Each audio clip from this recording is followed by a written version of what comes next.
ubah manipulasi. Okay. And the last one, kita ada pemboleh ubah dimalarkan. Okay, pemboleh ubah dimalarkan ni adalah faktor yang kita tetapkan ataupun faktor yang sama je kita guna sepanjang eksperimen. So kalau tengok kat sini, apa benda yang sama? Okay, benda apa yang sama yang memberi efek kepada eksperimen? Okay, walaupun awak nampak ni tabung uji, ni pun tabung uji, tapi kita tak ambil tabung uji sebagai pemboleh ubah dimalarkan. Sebab apa? Sebab dia tak memberi efek kepada eksperimen. Okey, yang memberi efek adalah air suling. Okey, so air suling ni, okey, nama dia memanglah air suling, tapi dalam jawapan kita tak tulis air suling ya. Sebab kita kena tahu adakah dia larutan, adakah dia benda, macam mana. Okay, so dalam kes ni kita air suling tu cecair kan ataupun larutan. So untuk dimalarkan ni kita tulis jenis larutan. Selain daripada Cikgu nak tanya, kalau kita tulis jenis cairan boleh? Tak boleh? Boleh? Jenis cecair. Jenis cecair boleh Sama boleh. Boleh. Okey, baik. Okay, so kalau macam awak buat, kalau macam awak nak tentukan apa dia tadi nama dia, pemboleh ubah kan, awak kena tahu satu parameter, lagi satu dia punya objek lah. Contohlah macam ni, parameter dia adalah jenis.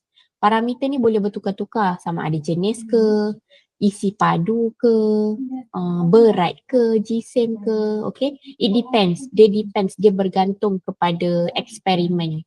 Okay. Then saya nak ajar cara nak tulis pemerhatian.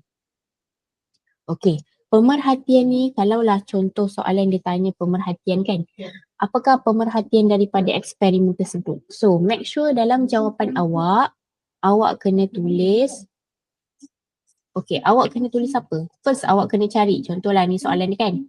First awak kena cari apakah PM dia, pemboleh ubah manipulasi dia apa. Lepas tu dah selesai cari PM, awak cari pula PGB dia, pemboleh ubah gerak balas. Okay, apa PGB daripada soalan ni? So bila awak dah dapat dua-dua pemboleh ubah tu, senanglah awak nak tulis pemerhatian. Okay, dan lagi satu, kalau awak nak tulis pemerhatian, make sure awak punya jawapan tu adalah benda yang awak boleh nampak. Okay, contohlah macam ni kan. Apa yang awak boleh nampak? Satu, ada kehadiran lapisan perak. Yang satu, tiada perubahan. So itu je lah yang kita boleh nampak kan daripada eksperimen. Okay, itu adalah apa yang kita boleh nampak. Jangan tulis jawapan benda yang kita tak nampak. Okay. Maksudnya awak mengikut kata hati. Tak boleh macam tu. Okay, make sure benda yang kita boleh nampak guna mata, itulah akan jadi pemerhatian awak. Okay. So, ini adalah, apa tu nama dia? Ini adalah formula.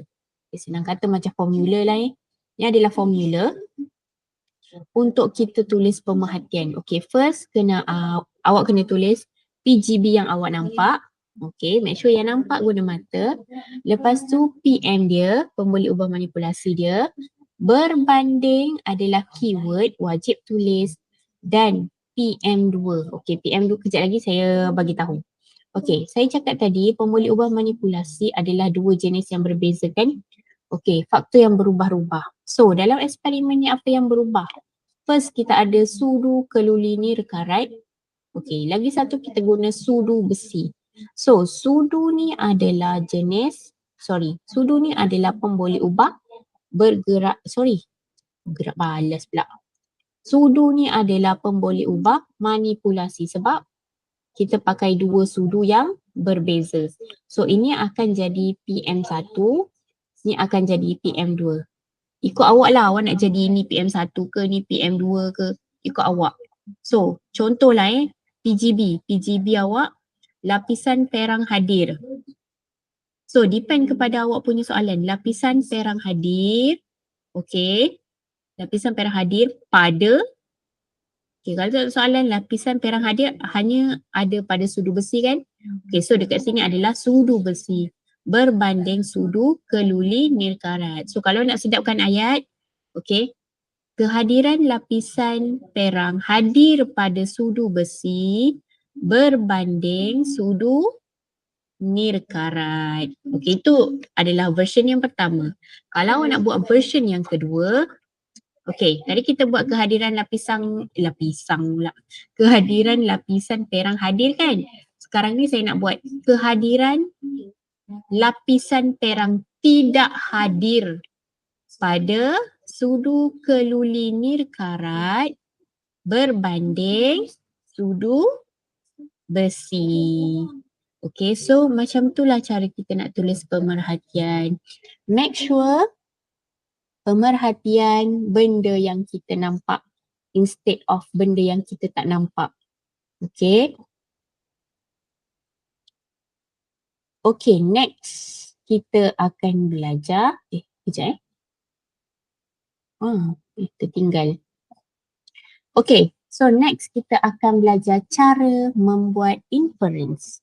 Okay, saya dah cakap dah minggu lepas, kalau nampak je perkataan inference, make sure letak dalam kepala inference ni adalah sebab. Maksudnya kita kena bagi sebab. Okay, contohlah hari ni saya tak masuk kelas sebab, sebab tu apa? Sebab tu adalah inference. Maksudnya tadi awak dah dapat pemerhatian kan? Berdasarkan awak punya pemerhatian, awak kena bagi sebab. Kenapa? Okey, contoh macam ni kan. Kenapa awak cakap kehadiran lapisan perang hadir pada sudu besi? Kenapa?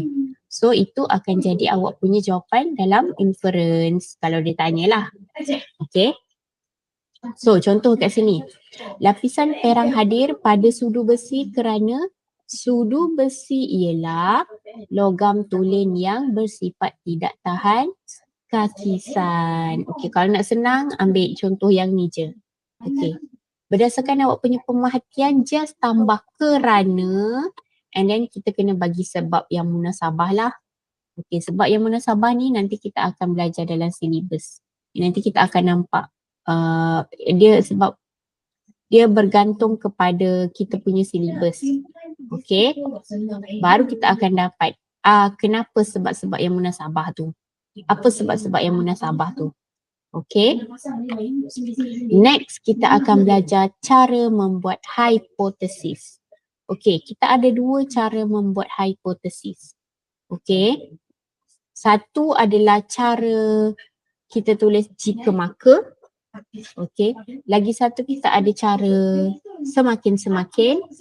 Dan lagi satu cara perbandingan. Okay, kejap ya. Saya tulis dekat chat supaya nampak. Okay, kalau untuk hipotesis, okay, first kita ada cara jika maka. Okay, maksudnya selepas perkataan jika, kita kena masukkan kita punya pemboleh ubah manipulasi. Okay, dah awak tulislah ayat-ayat awak, lepas tu sambung dengan perkataan maka. Lepas tu awak tulis awak punya pemboleh ubah bergerak balas. Macam tu. Yang saya bagi dekat chat tu. Okey. Ini adalah cara yang pertama. Okey, cara yang kedua pula kita ada jenis semakin-semakin pula. Maksudnya selepas semakin yang pertama kita kena letak pemboleh ubah manipulasi dia. Lepas tu semakin yang kedua kita akan letak pemboleh ubah bergerak balas. Macam tu. Ini cara yang kedua. Cara yang ketiga adalah kita buat perbandingan. Macam dalam slide saya ni, perbandingan. Okey, perempuan mempunyai kadar denyutan lebih tinggi daripada lelaki ataupun berbanding lelaki. Okey, so maksudnya kita bandingkan result kita punya pemboleh ubah bergerak balas antara dua result tu, antara dua pemboleh ubah manipulasi tu. Okey. Lepas tu, okey, sebelum tu, ini adalah contoh eksperimen. Okey. So, contoh eksperimen ni, jadual di bawah menunjukkan keputusan eksperimen yang dijalankan untuk mengkaji masa yang diambil oleh objek jatuh bebas dan bukan jatuh bebas. Okey, kalau baca soalan dia, objek jatuh bebas ni maksudnya dia tiada udara. Okey. And then kalau bukan jatuh bebas maksudnya dia ada udara di dalam bekas. Okay, so jadual ni, table ni dia dah bagi siap-siap dalam soalan. Okay, so kalau tengok awak kena identify pemboleh ubah manipulasi dan pemboleh ubah bergerak balas. So kalau baca betul-betul daripada soalan, pemboleh ubah manipulasi adalah benda yang berbeza-beza. So ini kehadiran udara dalam bekas adalah pemboleh ubah manipulasi sebab satu bekas ada udara, satu bekas tak ada udara, vacuum. Okay, dia lain kan? So maksudnya kehadiran udara ni adalah PM kita lah. Macam tu. Okay, lepas tu kita ada masa yang diambil untuk cebisan kertas jatuh ke atas penutup getah. Ini obviously akan jadi PGB kita. Pemboleh ubah bergerak balas. Sebab kita nak tengok berapa masa yang diambil untuk kertas tu jatuh ke penutup getah. So ini yang kita nak tengok hasil daripada eksperimen. So ini akan jadi PGB. So berdasarkan jadual ni, okay, kita boleh buat satu hipotesis. Okay, so hipotesis yang saya cakap tadi kita boleh guna jika maka, kita boleh guna semakin-semakin dan kita boleh guna perbandingan. Tapi depends. Semua depends on question. Semua depends kepada soalan. Okay, kalau soalan tu sesuai guna jika maka, kita guna jika maka. Kalau soalan tu sesuai guna semakin-semakin, kita guna semakin-semakin. Okay, so basically kalau nak guna jika maka, kita boleh guna kalau soalan tu dia bagi macam dalam data yang bertulis.